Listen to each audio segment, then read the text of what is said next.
ইকবালের next movie যেটা 'betray' সেটায় অভিনয় করার কথা ছিল হচ্ছে বুবলি এবং রোশনের। আমি যতটুকু জানি এই মুভির শুটিং অলরেডি অর্ধেক শেষ হয়ে গিয়েছে। অনেক আগে থেকেই শুনেছি যে এই মুভিতে অভিনয় করেছেন হচ্ছে শবনম ইয়াসমিন বুবলি।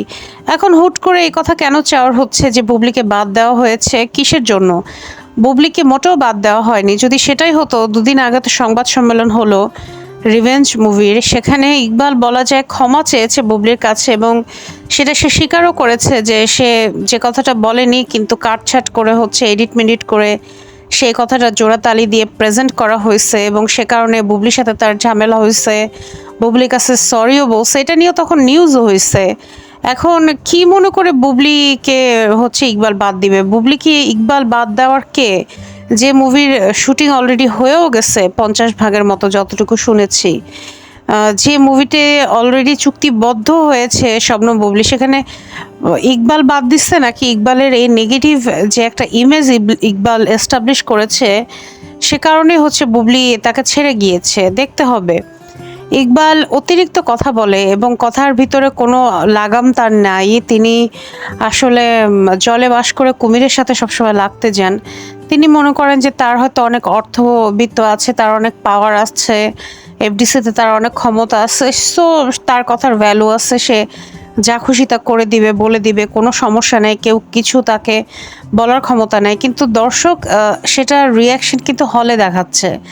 তার মুভিগুলোর কি বেহাল দশা সেটা আপনারা অলরেডি বুঝতে পারছেন বা পেরেছেন। তারপরেও সে সেই ভুলগুলো থেকে শিক্ষা না নিয়ে সে অনর্থক শাকিব খান থেকে শুরু করে সে এই যে বুবলির ব্যক্তিগত বিষয় নিয়ে সে কথা বলেই যাচ্ছে, বিভিন্ন ইউটিউবারদেরকে নিয়ে সে কথা বলে যাচ্ছে। তো এরকম মানুষ যদি হয় পরিচালক, সে তো দেলোয়ার জান ঝন্টু বয়স হয়েছে কারণে হয়তো উল্টাপাল্টা কথা এখন বলে। দেলোয়ার জান ঝন্টুর জীবনে যতগুলো মুভি হিট হয়েছে, সুপারহিট হয়েছে, সে কারণে তো তার প্রতি আমাদের রেসপেক্ট অবশ্যই আছে। উনি হয়তো এখন বয়স হয়ে গিয়েছে, বিভিন্ন কারণে হয়তো উনি এই ধরনের কথাবার্তা বলে। কিন্তু ইকবাল কিসের কারণে এইসব কথাবার্তা বলছে?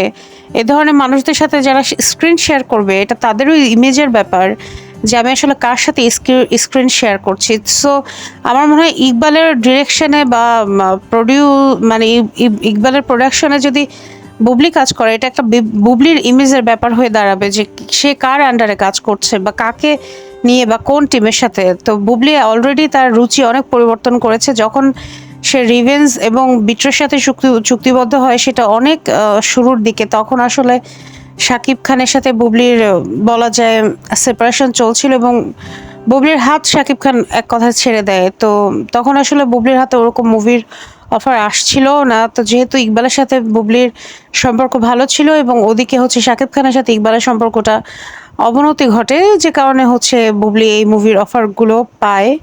কিন্তু ইকবাল আসলে এটাও প্রমাণ করে দিয়েছে যে সে আসলে যে সব কথা বলে সেটা মুখ সর্বস্ব, কাজে আসলে সে এখন পর্যন্ত কোনো প্রমাণ দেখাতে পারেনি। আমি এটুকু বিলিভ করি সে যদি ভালো মুভি বানাতো, হোয়াট এভার সে শাকিব খানকে নিয়ে কি বললো না বললো, এটা দ্যাট ডাজন্ট ম্যাটার। সে যদি ভালো মুভি বানাতো তার মুভি হলে চলতো। কিন্তু সে মুভি ভালো বানায় না। এখন সে যদি বলে যে আমি যেগুলো বানাইছি সেগুলো মানুষ আজীবন মনে রাখবে, সে আসলে বুঝতে হবে যে বর্তমান পরিস্থিতি সম্পর্কে সে অবগত না। সে হয়তো হলিউড মুভি অতটা দেখেনি, ইংলিশ মুভি দেখেনি। সে জানে না ইয়াং জেনারেশনের রুচি এখন কত চেঞ্জ হয়েছে।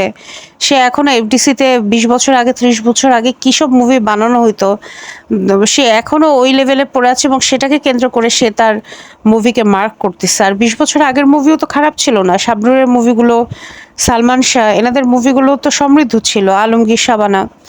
তো সেই কোয়ালিটির মুভি বানাতেও তো ইকবাল পারছে না। ইকবাল শুধু মনে করতেছে যে এটা ওইটা হ্যানটা ত্যানটা থাকলেই হইলো মুভি হিট। গল্পের কোনো সামঞ্জস্য নাই, গল্পের ভিতরে কোনো সৌন্দর্য নাই। গান কতগুলো দিচ্ছে যেগুলো খুবই হাস্যকর। এই ধরনের হাস্যকর গানে যদি বুবলি পারফর্ম করে, এটা তো বুবলিরও ইমেজ নষ্ট হওয়ার একটা ব্যাপার। তো আমার মনে হয় বুবলি এখান থেকে সরে এসেছে এবং এই জন্য বুবলিকে অনেক ধন্যবাদ। আমার মনে হয় বুবলি যে পরিমাণ ট্রলের শিকার হয়েছে এই রিভেঞ্জ মুভি করতে গিয়ে, সেই পরিমাণ ট্রল আসলে বুবলি বিগত দিনে কোনো মুভি করতে গিয়ে হয়নি। তো প্রেম প্রীতির বন্ধন যেমন অপবিশ্বাসের জন্য একটা মানে বিস্ফোরা টাইপ, তেমনি বুবলির জীবনে হচ্ছে রিভেঞ্জ মুভিটা একটা বিস্ফোরা টাইপ।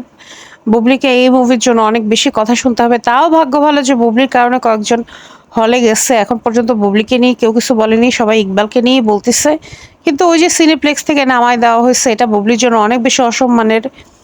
রিভেঞ্জ আদতে কিছুই করতে পারে নাই, সেরকম হিটও করতে পারেনি, যে কারণে বুবলি সিদ্ধান্ত নিয়েছে যে না, এইরকম হাস্যরসের পাত্রে শেয়ার হতে চাচ্ছে না, সে এখান থেকে সরে এসছে।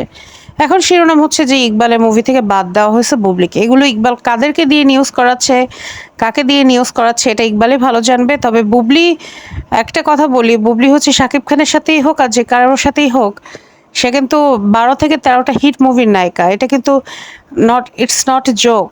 হ্যাঁ, তো এই নায়িকাকে নিয়ে আপনি যেন তেন ভাবে তাকে প্রেজেন্ট করবেন, যা তা মুভি বানাবেন, সেটা হবে না। এই নায়িকাকে নিয়ে মুভি বানাতে হলে প্ল্যান থাকা লাগবে, গোছালো প্রোডাকশন হাউস থাকা লাগবে, ভালো বাজেট থাকা লাগবে।